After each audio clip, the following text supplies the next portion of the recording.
आज हा जो ख्रिश्चनिटीमध्ये अतिशय महत्त्वाचा दिवस आहे, ज्याला राखेचा बुधवार म्हणतात, ॲश वेनसडे म्हणतात, या दिवशी देवाचं वचन मी आपल्याकडे घेऊन येत आहे.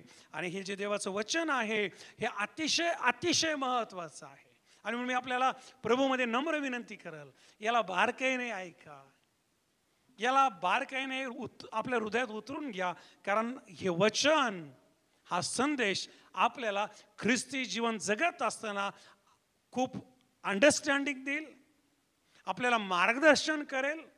आणि हे जे उपवासाचे दिवस आहेत, हा जो लेंथ पिरियड आहे, हा जो उपवास काळ आहे, याच्याबद्दल क्लिअर नजारा, क्लिअर सिनारी आणि क्लिअर प्रकारचा अँगल आपल्याला प्राप्त होईल. तुम्ही तयार आहात? तुम्ही तयार आहात? या आपण पुढील काही वेळ लेंथ, उपवास काळ, लेंथ समय, उपवास समय याबद्दल थोडंसं जाणून घेऊया. कारण आजचा जो दिवस आहे हा राखेचा बुधवार आहे. आणि आम्हाला पाहायला मिळतं हा जो राखेचा बुधवार आहे हा या वर्षी 14 फेब्रुवारीला आला. आणि आजपासून 29 मार्चपर्यंत 40 दिवसाचे उपवास असणार आहेत. आणि जगभरामध्ये आपल्याच चर्चमध्ये आज या ठिकाणी प्रार्थना होते असं नाही, जगभरातल्या प्रत्येक चर्चमध्ये, मॅक्झिमम चर्चमध्ये आजच्या दिवशी मंडळी एकत्र येते आणि राखेच्या बुधवारची प्रार्थना असते. हा आता ही गोष्ट वेगळी आहे की आपल्या चर्चमध्ये प्रार्थना होत आहे, परंतु ही फक्त प्रार्थना होत नाही आहे, ही नाईट प्रार्थना होत आहे. आपल्या चर्चमध्ये फक्त 1 घंटेची भक्ती होत नाही आहे, तर आपण नाईट प्रेयर करण्यासाठी आलेलो आहे. ही फार मोठी गोष्ट आहे. आणि आम्हाला पाहायला मिळतं की जगभरामध्ये या दिवशी मंडळ्या एकत्र येतात. आणि त्या ठिकाणी जशी आता लेकरं आराधना करत होते तशी प्रत्येक चर्चमध्ये आराधना होती. आणि त्याच्यानंतर या राखेच्या बुधवारचा संदेश, या लेंथ समयाचा संदेश जो आहे त्याचं मार्गदर्शन सेवक करत असतात. आज मला देखील देवाने संधी दिली की मी आपल्याला ऑनलाईन माध्यमातून आणि आपण जे माझ्या समोर बसलेलं आहे या माध्यमातून लेंथ समयाबद्दल आपल्याला मार्गदर्शन करावं, उपवासाबद्दल आपल्याला मार्गदर्शन करावं, प्रार्थनेबद्दल आपल्याला मार्गदर्शन करावं. कारण आपल्या ख्रिस्ती जीवनामध्ये, आपल्या ख्रिस्ती वाटचालीमध्ये हे जे 2 चाकं आहेत ना, उपवास प्रार्थना, प्रार्थना उपवास, हे आमच्या आत्मिक गाडीचे चाकं आहेत. आणि हे दोन्ही चाकं मजबूत असले पाहिजे. ख्रिस्ती जीवनात जर चालायचंय, धावायचंय, तर आम्हाला उपवासाची गरज आहे आणि आम्हाला प्रार्थनेची गरज आहे. आणि म्हणून मागील 1 महिन्यापासून मी आपल्याला प्रार्थनेवर शिकवत आहे की आमच्या ज्या प्रार्थना आहेत त्या किती महत्त्वाच्या आहेत. आमच्या जीवनात प्रार्थना करत राहणं किती महत्त्वाचं आहे. प्रार्थनेशिवाय आमचं जीवन किती व्यर्थ आहे. प्रार्थनेशिवाय आम्ही देवापासून किती दूर आहोत. मी आत्ताच आपल्याला एका व्यक्तीचं उदाहरण सांगितलं की ज्याला देवाने सगळे आशीर्वाद दिले, जो देवाकडे रडायचा की प्रभू मला नोकरी दे, मला घर दे, मला गाडी दे, मला पत्नी दे, मला लेकरं दे. आणि जेव्हा देवाने याला सगळं दिलं, देवाने याच्या प्रार्थना ऐकल्या, याच्याकडे प्रार्थना करायला वेळ राहिला नाही, याच्याकडे उपवास करायला वेळ राहिला नाही. जस्ट काही नव्हतं, हा रडायचा देवाकडं, हा प्रार्थना करायचा. आणि म्हणून मी आपल्याला सांगतो की आमच्या ख्रिस्ती जीवनाचे 2 चाकं, आमच्या ख्रिस्ती जीवनाचे आम्हाला पाहायला मिळतं पाया जर काय असेल तर ते आहे प्रार्थना आणि उपवास. प्रार्थनेचं जे शिक्षण आहे हे आपण घेत आहोत आणि अजून घेत राहणार आहोत. आणि या प्रार्थनेचं डीप शिक्षण, या प्रार्थना कशा असाव्यात, प्रार्थना कशी केली पाहिजे, देव कोणती प्रार्थना ऐकतो, प्रार्थना किती काळ केली पाहिजे, प्रार्थनेला का वेळ लागतोय, प्रार्थना माझ्या ज्या प्रार्थना आहे त्याला काही आडवं येतं आहे का, मी कशा प्रार्थना केल्या पाहिजे, हे सगळे संदेश पास्टर दीपक थोरात या नावाचे आपलं यूट्यूब चॅनल आहे तिथे तुम्हाला पाहायला मिळतील. या आठवड्याचे, त्याच्या मागच्या आठवड्याचे, त्याच्या मागच्या आठवड्याचे हे सगळे संदेश प्रार्थनेचे तिथं आहेत. आणि आज मी आपल्याला प्रार्थनेबद्दल तर बोलणारच आहे, पण मला प्रार्थनेच्या पुढं जायचं आहे आणि मला प्रार्थनेबरोबर थोडं आपल्याला उपवासाकडे घेऊन जायचं आहे. आजचा पहिला उपवास आहे. जग हा पहिला उपवास जो आहे या सेलिब्रेट करतं. जग या पहिल्या उपवासामध्ये, जग इन अ सेन्स ख्रिश्चनडम, ख्रिस्ती समूह, ख्रिश्चॅनिटी यामध्ये इन्व्हॉल्व होतात. कुटुंब उपवास धरतं, मोठे लोक उपवास धरतात, चर्च उपवास धरतं. आणि या उपवासाच्या सणामध्ये या उपवासाच्या हंगामामध्ये, या उपवासाच्या आम्हाला पाहायला मिळतं फेस्टिवलमध्ये सर्व लोक एंट्री करतात आणि इथून पुढचे 40 दिवस ते उपवासात असतात, प्रार्थनेत असतात, देवाच्या सानिध्यामध्ये असतात. आणि म्हणून पुढील काही वेळ हा जो लेंथ आहे, LENT, लेंथ, याला आम्हाला पाहायला मिळतं मराठीमध्ये म्हणतात उपवास काळ. अजून सोपं करून मी आपल्याला पुढे सांगणार आहे की हा जो लेंथ आहे हा कोणत्या भाषेतला शब्द आहे.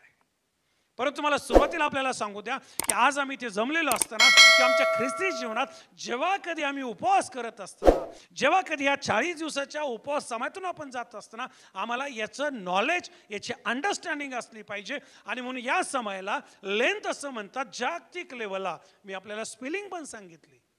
आणि जागतिक लेवलला हा लेंथ, जागतिक लेवलला मंडळ्या सेलिब्रेट करतात.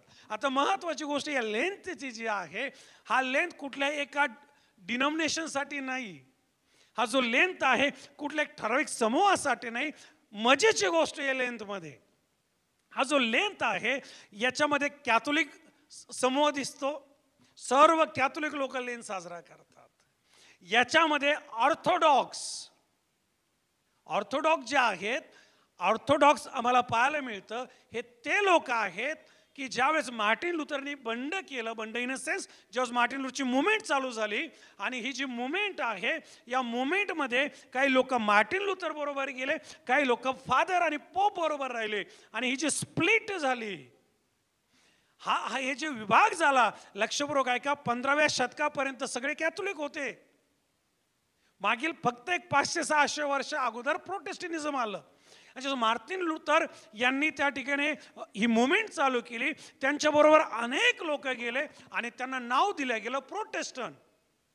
आणि हे जे प्रोटेस्टंट मार्टिन लुथर बरोबर गेले, काही लोक जे ते कॅथोलिक बरोबर राहिले. लक्षपूर्वक ऐका, एक समूह ना तो कॅथोलिक बरोबर गेला, एक समूह ना तो मार्टिन लुथर बरोबर गेला, तो न्यूट्रल राहिला.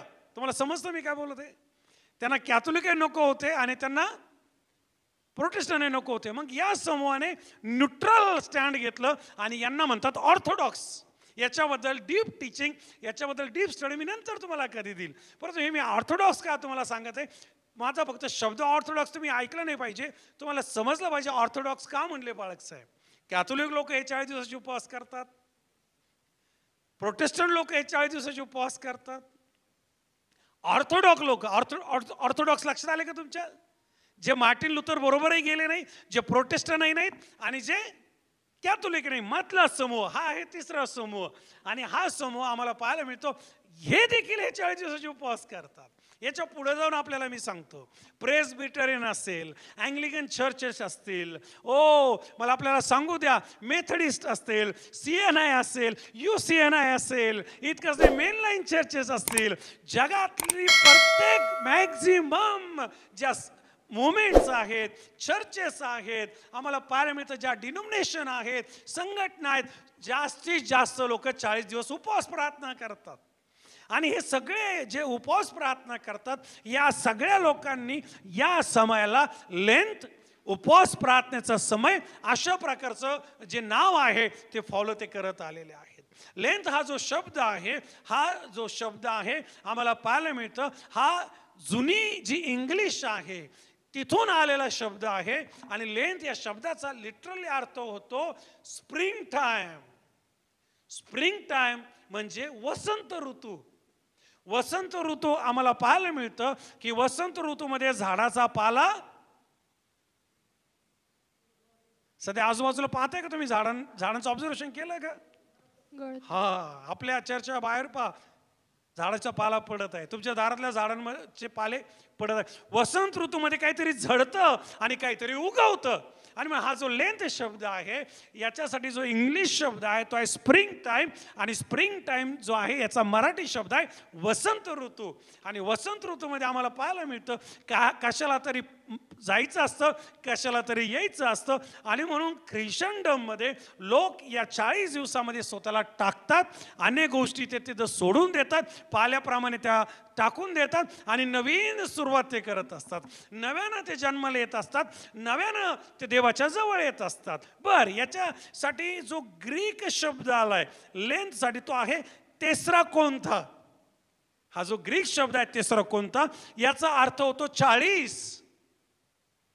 याचा अर्थ काय होतो? 40. आणि आम्हाला पाहायला मिळतं लेंथ म्हणजे उपवास समय, आणि हा जो शब्द आहे ग्रीक शब्द तेसरा कोंथा म्हणजे 40 दिवसाचा उपवास समय, याला म्हणतात लेंथ. आता लेंथ बद्दल अजून थोडं तुम्हाला जर मला डिटेल द्यायच्यात, आणि कृपा करून हे ऐका, कृपा करून हे समजून घ्या, हे राईट डाऊन करून घ्या, हे नोट डाऊन करून घ्या. हे नका म्हणू की यूट्यूबवर पास्टर टाकतील आणि मग आम्ही परत तिथून ऐकू. याला आपल्या हृदयात उतरवा. जर तुम्हाला लेंथ माहिती नाही, जर तुम्हाला लेंथ शिक्षण माहिती नाहीये, जर लेंथ समायची तुम्हाला अंडरस्टँडिंग नाहीये, तर लेंथ असे येतील जातील, तुम्हाला त्याचं काही महत्त्वही वाटणार नाही, तुम्ही त्यात इन्व्हॉल्वही होणार नाही आणि तुम्ही त्याच्या बाहेरही राहणार नाही. आला आणि गेला. परंतु आम्हाला आज हे समजून घ्यायचं की जग, मी सुरुवातीला सांगितलं, याच्यामध्ये कॅथोलिक लोक आहेत, याच्यामध्ये प्रोटेस्टंट आहेत, मेन लाईन आहेत, ऑर्थोडॉक्स आहे, मॅक्झिमम जग याच्यामध्ये इन्व्हॉल्व आहे. इक्का दुक्का काही मुवमेंट जर सोडल्या, विशेष करून पेंटिकॉस्टल आणि कॅरिझमॅटिक ह्या ज्या मुवमेंट नंतर आल्या, यातले काही लोक याच्यात इन्व्हॉल्व होत नाहीत. त्यांना असं वाटतं की ठराविक 40 दिवसच उपवास का करायचे. मला आता तिकडे जायचं नाहीये, परंतु माझा महत्त्वाचा जो भाग आहे सध्या तो आहे लेंथ. ज्यावेळेस उपवासाकडे आपण जाऊ, मी ज्यावेळेस आपल्याला उपवासाबद्दल शिकवेल या आठवडे नाही, त्याच्या पुढच्या आठवडे म्हणजे मार्चच्या पहिल्या आठवड्यामध्ये, त्यावेळेस मी आपल्याला सांगेल की 40 दिवसाचे उपवास आपण केले पाहिजे की नाही केले पाहिजे, आणि बायबल उपवासाबद्दल काय सांगतं, आणि बायबलमधून आपण शिक्षण घेणार आहोत उपवासाचं डिटेल. आलं लक्षामध्ये मी काय बोलत आहे? मार्चच्या पहिल्या आठवड्यामध्ये आपल्याला उपवासाचं डिटेल शिक्षण दिलं जाईल. पाहिजे का? येस. उपवासाबद्दल डिटेल शिक्षण घ्यायचं का? उपवासाची अंडरस्टँडिंग माहिती करून घ्यायची का? हो, आपल्याला जास्तीत जास्त त्याची अंडरस्टँडिंग असली पाहिजे, त्याची हिस्ट्री आपल्याला माहिती असली पाहिजे, जुना करार नवीन करार काय म्हणतो ही अंडरस्टँडिंग आमच्याकडे असली पाहिजे. आणि म्हणून मी मार्चमध्ये उपवासाबद्दल अजून डिटेल बोलल. किती दिवसाची उपवास बायबल करायला लावतं, कसे उपवास बायबल करायला लावतं, किती दिवसाचे उपवास बायबलमध्ये आहेत, 40 दिवसाला बायबल मान्यता देतं का, 40 दिवसच केले पाहिजे का, 40 दिवसाचा काळ ज्याच्यामध्ये मंडळी उपवास आणि प्रार्थना करते आणि त्यामध्ये स्वतःच्या अनेक गोष्टी झडत असतात, अनेक गोष्टी ते बाजूला ठेवत असतात आणि नवीन सुरुवात ते करत असतात. आणि म्हणून आम्हाला पाहायला मिळतं की लेंथचं महत्त्व तेवढंच आहे जेवढं ख्रिसमसचं महत्त्व आहे. लेंथचं महत्त्व तेवढंच आहे जेवढं ईस्टरचं महत्त्व आहे. लेंथचं महत्त्व तेवढंच महत्त्वाचं आहे मंडळांमध्ये जेवढं इतर फेस्टिवल आहेत, इतर सॅक्रिमेंट आहेत. आणि म्हणून लेंथ जो आहे हा आम्हाला कळला पाहिजे, हा आम्हाला समजला पाहिजे. बऱ्याच वेळा आम्ही म्हणतो की मी लेंथ पाळतो, दुसरा म्हणतो मी पाळत नाही, मग हा म्हणतो मी का पाळतोय आणि तो म्हणतो तू मी का पाळत नाही. आम्हाला त्यामध्ये पडायचं नाही, परंतु लेंथ हा आला कुठून, लेंथचा अर्थ काय, लेंथ या शब्दाचा अर्थ काय, लेंथच्या मागचा अर्थ काय, हा जर आम्हाला समजला तर कोणी आमच्याशी वाद घालत असेल, कोणाचे काही गैरसमज असतील, आम्ही त्याचे बळी पडणार नाही. आमचा पिक्चर क्लिअर राहील, आमचा चष्मा क्लिअर राहील, आमचा दृष्टिकोन क्लिअर राहील. तीच गोष्ट लेंथला धरून आहे.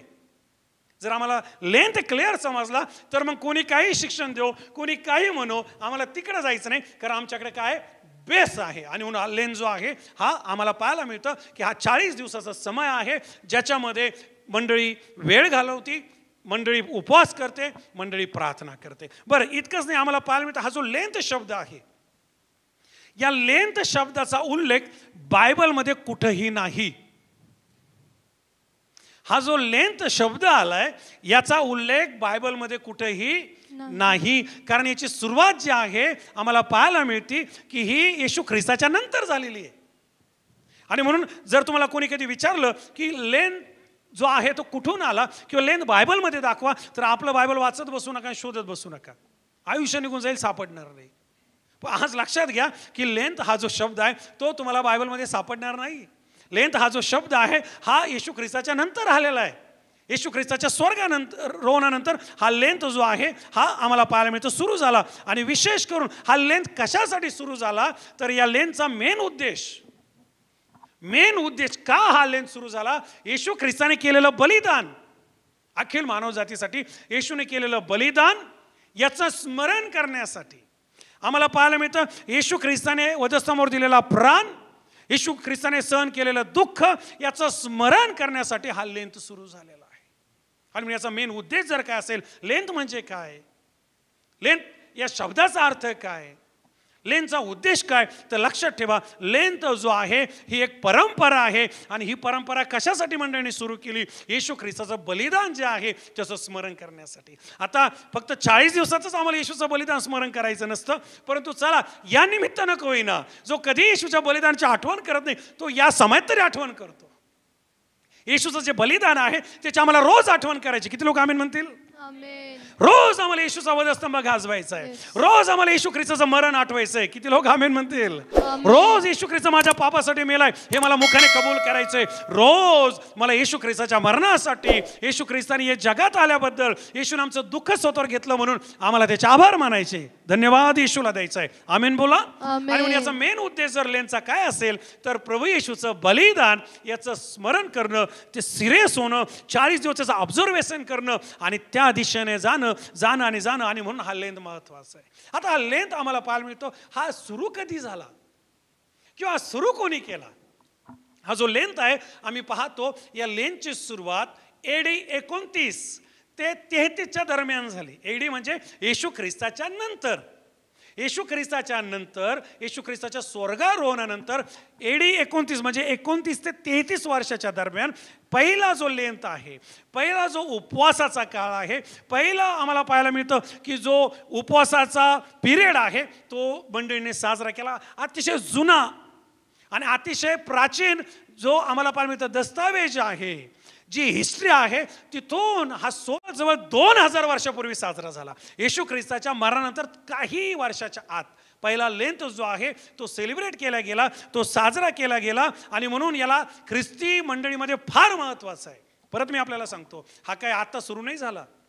आज काय मी पहिल्यांदाच लेंथबद्दल बोलत नाही आणि लेंथ सुरू करत नाही. पहिल्या शतकापासून लेंथची हिस्ट्री आहे. 2000 वर्षापासून हा उपवासाचा जो समय आहे याचे डिटेल मंडळीकडे आहेत, याचे डिटेल दस्तावेज आज आम्हाला पाहायला मिळतं ख्रिश्चनिटीकडे आहेत. आमचे पूर्वज, पहिल्या मंडळीतले लोक, बिशप्स, फादर, ब्रदर्स, ले लीडर, त्या काळाच्या मंडळीला चालवणारे याजक यांनी हा जो ऑब्झर्वेशन आहे, हा जो लेंथ पिरियड आहे याच्यामध्ये भाग घेतला, याच्यामध्ये ते इन्व्हॉल्व झाले. अजून मला पुढे जाऊन आपल्याला सांगू द्या, समजतं की मी काय बोलतो आपल्याशी? येस. लक्षात येत आहे का? येस. अजून सिंपल भाषेत सांगू का? अजून क्लिअर की ही भाषा ओके आहे? प्रत्येकाला समजतंय? ठीक आहे. आणि जर आपल्याला समजत नाहीये तर तो आपला दोष आहे, कारण मी ज्या भाषेत बोलतोय या भाषेमध्ये मला 100-200 फोन रोज येतात आणि ते सांगतात की आम्ही शिकलेलो नाहीये, आम्हाला काही कळत नाही, मोबाईल वापरता येत नाही, लेकर लावून देतात, पण तुम्ही पास्टर ज्या पद्धतीने शिकवता आम्हाला खडा ना खडा समजतो. आमेन म्हणा. आणि म्हणून तुम्हाला समजलंच पाहिजे. मला अजून परत रिपीट करायला लावू नका. लेंथचं शिक्षण मंडळामध्ये दुर्मिळ आहे. लेंथच्या शिक्षणावर जास्त बोललं जात नाही आणि लेंथचं शिक्षण जे आहे याचं स्पष्टीकरण दिलं जात नाही. लेंथचं जे शिक्षण आहे त्याचे डिटेल कोणाला दिले जात नाही. आज तुम्ही जे ऑनलाईन मला पाहत आहात, तुम्ही जे माझ्या समोर आहात, देवाला धन्यवाद द्या. राखेच्या बुधवारच्या दिवशी, पहिल्या दिवशी आपण लेंथचं शिक्षण ऐकत आहात. आपल्याला लेंथबद्दल आयडिया येत आहे आणि आपल्याला लेंथची सखोल माहिती मी या ठिकाणून देत आहे. मला आपल्याला उत्तेजन द्यायचंय. ही माहिती आपल्यापर्यंत आणण्यासाठी कितीतरी वेळ, कितीतरी तास मला इथं बसावं लागलंय. ही माहिती आपल्यापर्यंत आणण्यासाठी कितीतरी वेळ मला इथं प्रार्थनेत घालावं लागलं. आमेन बोला. ही माहिती आपल्यापर्यंत येण्यासाठी मला कितीतरी वेळा अभ्यास करावा लागला, कितीतरी वेळा ते चेक करावं लागलं, कितीतरी वेळा त्याचा स्टडी करावा लागला. मला माझे काही CNIचे मित्र आहेत, पालक मित्र, त्यांच्याशी बातचीत करावं लागली. काही मेथडिस्टचे मित्र आहेत, मला त्यांच्याशी बातचीत करावं लागली. मला वेगवेगळ्या लोकांशी बातचीत करावं लागली. वेगवेगळ्या पुस्तकं आणि वेगवेगळ्या डिक्शनऱ्या मला त्यातून जावं लागलं. आणि आज तुम्ही खुर्चीवर बसले असताना आणि घरात असताना किंवा प्रवासात असताना मी तुमच्यापर्यंत घेऊन येत आहे. एक टाळी वाजून प्रभूला धन्यवाद द्या. हे प्रभूच्या गौरवासाठी आणि देव त्याच्या सेवका कर्वे आमच्या या दिवसांमध्ये भेट घेत आहे. बरं, आम्हाला पाहायला मिळतं की पहिल्या लेंथची सुरुवात AD 29 ते 33च्या दरम्यान झाली. येशू ख्रिस्ताच्या नंतर एक साधारण, जास्त नाही, 2 ते 3 वर्षाचा काळ. आणि ही सुरुवात झालेली असताना सर्व जे ख्रिस्ती लोक होत होते, सर्व जे मंडळामध्ये येत होते, सगळ्यांनीच याच्यात भाग घेतला नाही. सगळ्यांनाच हे करूशी वाटलं नाही. कारण काय तुम्हाला सांगता येईल का? जे ऑनलाईन पाहत आहे तुम्ही मला टेक्स्ट करू शकता, मेसेज करू शकता ऑनलाईन. काय कारण असेल का त्यांनी भाग घेतला नाही? मी आपल्याला सांगितलं सुरुवातीला, हा जो शब्द आहे लेन हा बायबलमध्ये नाहीये. आणि म्हणून ते कन्फ्यूज होते की हे तर येशूने शिकवलं नाही, हे तर शिष्यांनी शिकवलं नाही, मग आम्ही याच्यात भाग घ्यावा का नाही घ्यावा. Confusion, big confusion. तुम्हाला समजतं मी काय बोलतोय? आणि म्हणून ते न्यूट्रल राहिले. त्यांना करूशी वाटेना किंवा त्यांनी इन्व्हॉल्व होऊशी वाटेना. इच्छा तर होती करायची, पण त्याच्याबद्दल त्यांना क्लिअर अंडरस्टँडिंग नव्हती. आणि काही मॅक्झिमम लोक, मॅक्झिमम जवळजवळ 99% लोक यात इन्व्हॉल्व झाले. एक ठराविक 1-2% लोक इन्व्हॉल्व होत नव्हते. आणि असं करता करता तिसरं शतक आलं. आणि तिसऱ्या शतकामध्ये 325 मध्ये कॉन्सिल ऑफ नायसिया किंवा निकेची परिषद ही भरली. आणि जगभरातले सगळे बिशप, सगळे मोठे मोठे पदाधिकारी, मोठे मोठे लीडर एकत्र आले आणि तिथं लेनचा विषय घेतला गेला. तिथं लेनची चर्चा झाली. आणि लेनची चर्चा झाल्यानंतर तिथं सगळ्या मंडळीच्या पुढाऱ्यांनी, पुढारी म्हणजे याजक, बिशप, अपोस्टल यांनी मिळून निर्णय घेतला की यानंतर सर्व ख्रिश्चनिटीने, सर्व ख्रिस्ती लोकांनी एकमताने 40 दिवसाचे उपवास पाळावे. टाळ्या वाजून देवाला धन्यवाद. जोरदार जोरदार जोर. त्या काळात निर्णय घेतला, जवळजवळ आजपासून 1700-1800 वर्ष अगोदर. आणि म्हणून याच्याबद्दल आजच्या काळात विचार करत बसू नका, गोंधळ करत बसू नका, कन्फ्यूज करू नका. काही लोक म्हणतात मी या दिवसात करणार नाही. ठीक आहे, नको ना करू. कोणाचा आग्रह का कर. परंतु हे जे म्हणतात मी या दिवसात करणार नाही, ते कोणत्याच दिवसात करत नाहीत. मी परत आपल्याला सांगाल, तुम्हाला करायचा करा, नाही करायचं नका करू. जे करतात त्यांना उत्तेजन द्या. आमेन बोला. जे करतात त्यांना सपोर्ट करा. जरा त्याच्या जागेवर, त्या बहिणीच्या जागेवर स्वतःला ठेवून पहा, पोटाला पीळ देऊन पहा, म्हणजे चक्कर यायला लागले, नको नको झालंय. आणि जर एखादी बहीण करते, एखादा भाऊ करतो, तर त्याला एनकरेज करा. फक्त तो बहीण ती भाऊ करत असताना, ती बहीण तो भाऊ करत असताना त्यांना आयडिया पाहिजे याच्याबद्दल, तर उपवास आणि प्रार्थना व्यवस्थित होतील. तर हा लेंथ तुम्हाला कळेल. आणि याची मजा, मजा इन अ सेन्स याचा आशीर्वाद, याच्यातला आनंद आणि याच्यातली ब्लेसिंग तुम्हाला प्राप्त होईल. आमेन बोला. आमेन. आणि म्हणून आम्हाला पाहायला मिळतं की तिसऱ्या शतकामध्ये सर्वांनी हा ठराव पास केला, सगळ्या. आणि प्रत्येक मंडळात जाऊन त्यांनी सांगितलं की आपल्याला लेंथ साजरा करायचा. मजेची गोष्ट,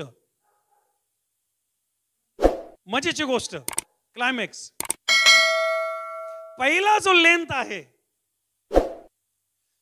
पहिला जो उपवास काळ आहे, तो बुधवारी सुरू होत नव्हता. आता जो उपवास काळ आहे, आज बुधवार आहे, राखेचा बुधवार, आजपासून सुरू होतो.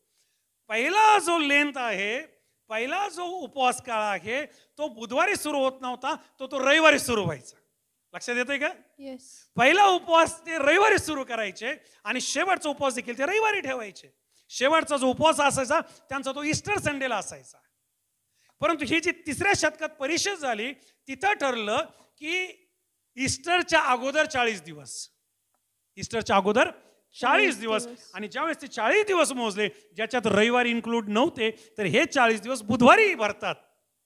आणि म्हणून तिसऱ्या शतकामध्ये बुधवार, रविवारच्या ऐवजी बुधवार सुरू करण्यात आला. बुधवार सुरू करण्याच्या अगोदर तिसऱ्या शतकापर्यंत जे लोक उपवास करत होते, ते फक्त 40 दिवसाचे उपवास नव्हते करत, तर ते जवळजवळ 45 ते 46 दिवसाचे उपवास करायचे. 45 ते 46 दिवस उपवास चालायचे. आणि त्या याला ते लेंथ म्हणायचे किंवा त्याला ते उपवास काळ म्हणायचे. पण ज्यावेळेस ही निकेची परिषद झाली, इथं हा डिसिजन घेण्यात आला की ईस्टरच्या अगोदर 40 दिवस. आणि ईस्टरच्या अगोदर जो 40वा दिवस आहे, तो आजचा बुधवार येतो.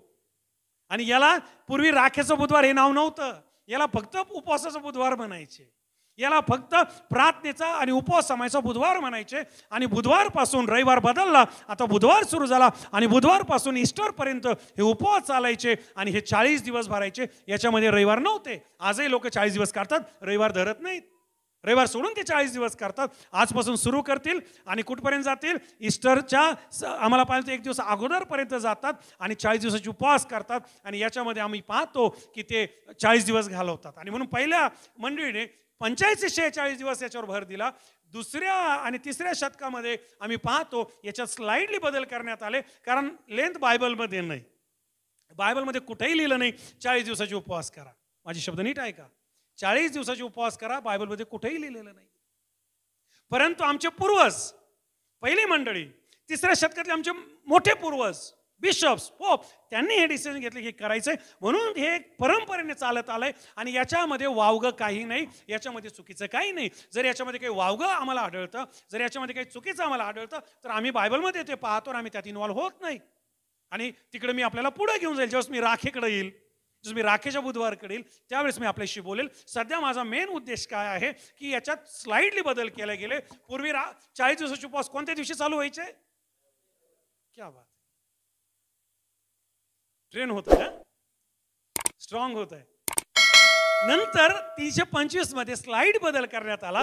ईस्टरच्या अगोदरचे 40 दिवस ठरले आणि तो आला बुधवार. आणि तेव्हापासून हा जो आजचा बुधवार आहे, जिथं आज आपण एकत्र जमलोय नाईट प्रेयर करण्यासाठी, तो बुधवार तेव्हापासून चालू झाला. आणि आता हे 40 दिवसाचे बुधवार रविवारी सुरू न करता बुधवारी सुरू करतात. आणि बुधवारपासून आपण गुड फ्रायडे पर्यंत जातो. आणि मग त्याच्यानंतर ईस्टरचा आम्ही सेलिब्रेट करतो. उत्साह, सण म्हणा, तुम्हाला उत्साह म्हणायचं उत्साह म्हणा, तुम्हाला आनंद म्हणायचा आनंद म्हणा, पुनरुत्थाचा दिन म्हणा, तुम्हाला याच्यासाठी काय शब्द वापरायचा तो वापरा. परंतु हे 40 दिवस आजपासून ईस्टरच्या अगोदरचे आहेत. आणि हे फार महत्वाचे आहे. 3ऱ्या शतकापासून जे लेंथ असायचा, याच्यामध्ये दिवसातून फक्त एकदाच जेवण करायचं. दिवसातून एकदाच जेवण करायचं. आणि ते पण त्याच्यामध्ये मांसाहार नाही. सूर्यास्त जो आहे तिथं तुम्हाला जेवायचंय. आणि सूर्य उगवल्यापासून तुमचा काय सुरू होतो? उपवास सुरू होतो. 24 तासात एकच जेवण असायचं. आणि यामध्ये आम्हाला पाहायला मिळतं बऱ्याच वेळा लोकांना पीडा व्हायच्या. इव्हन लोक पाणी पण घेत नव्हते, इतके कडक हे उपवास होते. 5व्या शतकामध्ये स्लाइड चेंज करण्यात आला. आणि यामध्ये काही विशेष सभा झाल्या आणि त्या ठिकाणी लोकांना अलाव करण्यात आलं की त्यांनी पाणी पण घ्यावं. इतकंच नाही, त्यांना अलाव करण्यात आलं की त्यांनी मटण पण खावं. परंतु हे मटण कधी खावं माहितीये का? राखेच्या बुधवारच्या दिवशी खायचं नाही. जीवन बदलणारे संदेश, आपल्याला आशा देणारे संदेश आणि आपल्याला देवाच्या जवळ नेणारे संदेश ऐकण्यासाठी आमचं जे YouTube चॅनल आहे पास्टर दीपक थोरात या नावाने, या चॅनलला सबस्क्राईब करा, लाईक करा, इतरांपर्यंत शेअर करा. याद्वारे आपल्या जीवनामध्ये मोठ्या गोष्टी झाल्याशिवाय राहणार नाही. God bless.